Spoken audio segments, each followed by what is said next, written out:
Hi everyone, Melissa here. Today I'm going to be recreating a design like this one here. This was a design that was requested by an Instagram follower. I will drop their tag here as well. I am going to be changing up the color scheme on it. I didn't want to do kind of a green set. I wanted something a little bit more summery. I love corals, so I'm going to be using Sheerful But Shy by Dipp'd. For this design, you do want, or I prefer, a semi-sheer color so that you can still see the iridescent design underneath. If you don't have a sheer color, you can always take a regular dip that you have and mix it with some clear. About half and half will give you a nice sheerness to work with. Or you can always do it with a solid color and change it up. But this is just what I prefer to do. I'm going to be using this iridescent sheet. It does have kind of a coral iridescence to it and a little bit of green in it as well. And I think it's going to go really well with the coral color. I will link these below in the description as well if you'd like them. So what I'm going to start is, how I'm going to start it is by kind of setting it up against my nail here to see how long my nail needs to be. And I'm going to cut off a strip, or how long the strip needs to be, not my nail. Cut off a strip here that is just a little bit shorter than what my nails are. And then I'm just going to go through, get this a little shorter. I'm gonna go through and just cut out some kind of angled pieces. I want something for this to land on. Let's see, a plastic thing here just so I can move it around if I need to, so it's not stuck to the silicone. So I'm just going to start cutting some slightly angled pieces out here, kind of triangle-y pieces. I'm going to need quite a few of them. They are sticking to the scissors. And I'm just going to keep cutting these. I want somewhere between 20 to 30 of them at least for all of the nails.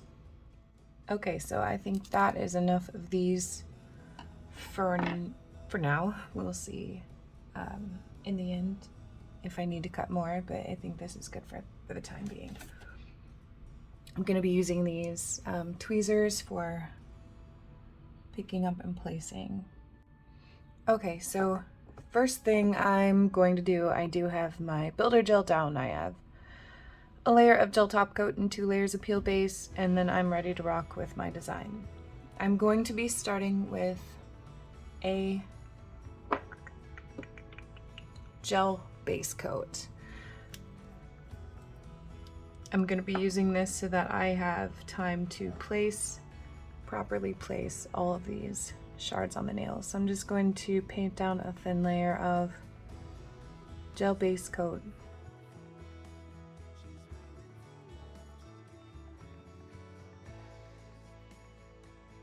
And I'm going to go ahead and just start by grabbing a piece. If you're having trouble getting the pieces up, you can just put a little bit of gel base at the tip of the tweezers and just place down. I'm gonna see if I can do that right in the center up top.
And we're gonna place pieces alternating like that from the top, then from the bottom, and from the top, from the bottom, until you fill the nail.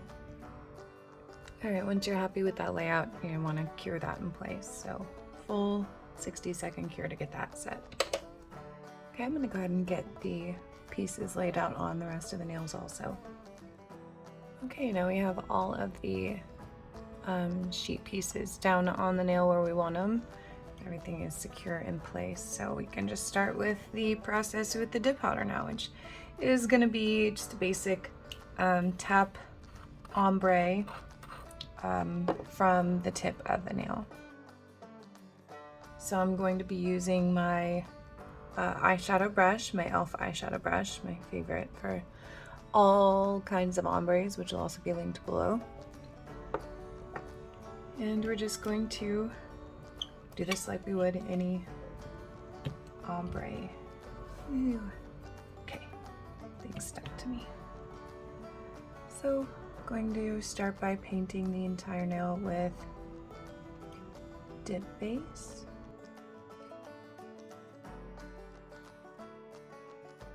I'm just going to point the nail upwards because we do want the powder to hit from the tip of the nail. And just going to tap the powder onto the nail, falling downwards.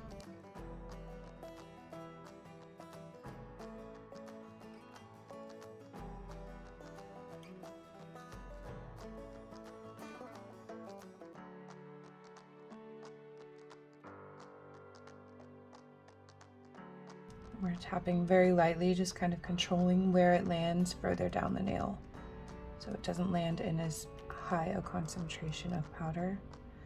The most powder to be at the tip. Just gonna tap off the excess while pointing down so that the powder doesn't fall down onto this part of the nail. It falls down onto the part of the nail that already has powder on it. And then we're just gonna pour clear over the rest.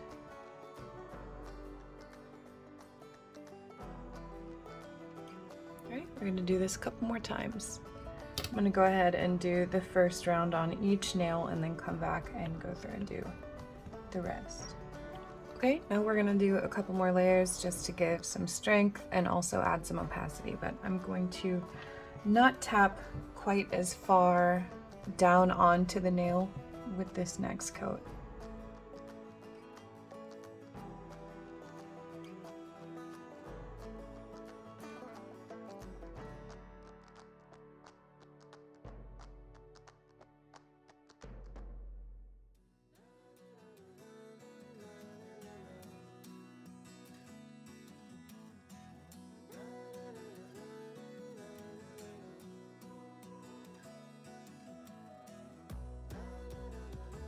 Okay, so here's where that nail is so far. We're going to go ahead and just do the same thing with the rest of them. Okay, and I'm going to do that one more time, focusing the ombre even closer up to the tip just to add a little bit more darkness just to the ends here. And then we'll do a dip of clear. You also want to make sure that in between each layer that you are brushing off the excess powder well, because we're doing a lot of layers of clear, and with clears you want to make sure you have that excess powder off so that when you apply the base it makes that clear go nice and clear.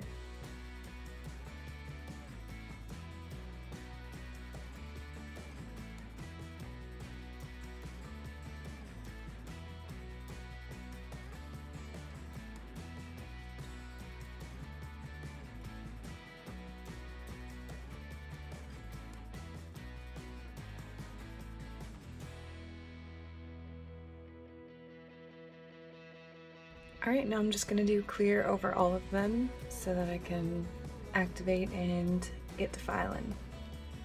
Okay, I'm going to activate these well. I have a lot of layers of clear in here. I want to make sure it really penetrates.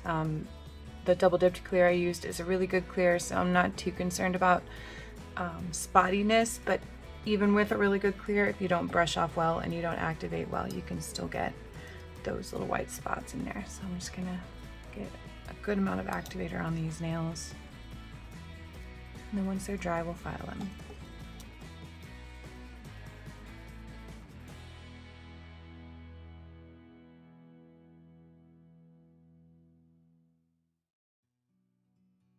Okay, all filed up. Now I'm just gonna activate and top coat.